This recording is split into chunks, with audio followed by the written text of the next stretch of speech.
candidate Obama proposed it. I'm proposing to give our businesses a new American job tax credit.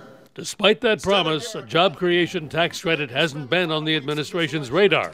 But now, with unemployment the highest it's been since 1983, the idea is getting a second glance. The state of Maryland already has a version of the plan, providing employers up to $1,500 for each new job.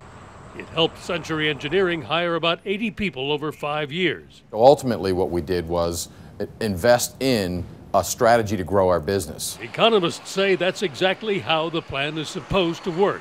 The general idea of it is if you make the hiring of new employees cheaper, employers will be more likely to hire them. The Economic Policy Institute has a plan they say would create as many as 5 million jobs over 2 years.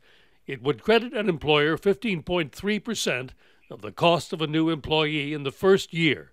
For example, if hiring the worker costs the company $50,000, the tax credit would reduce that cost to just over $42,000.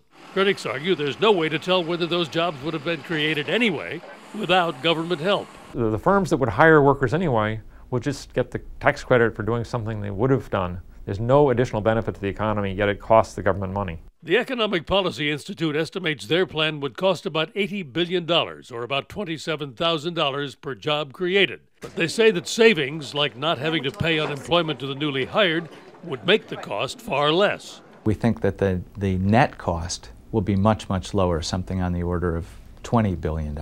But even Century Engineering's president says tax credits alone aren't enough of a reason to take on someone new. We don't want to be, just because there's tax credits out there, adding another staff person. There has to be the engine of the economy driving the growth of our staff. And if employers like Century Engineering don't feel that the economy is strong enough for them to begin hiring again, unemployment will continue to be a major political problem for the White House and the Democrats. Bill Plante, CBS News, the White House.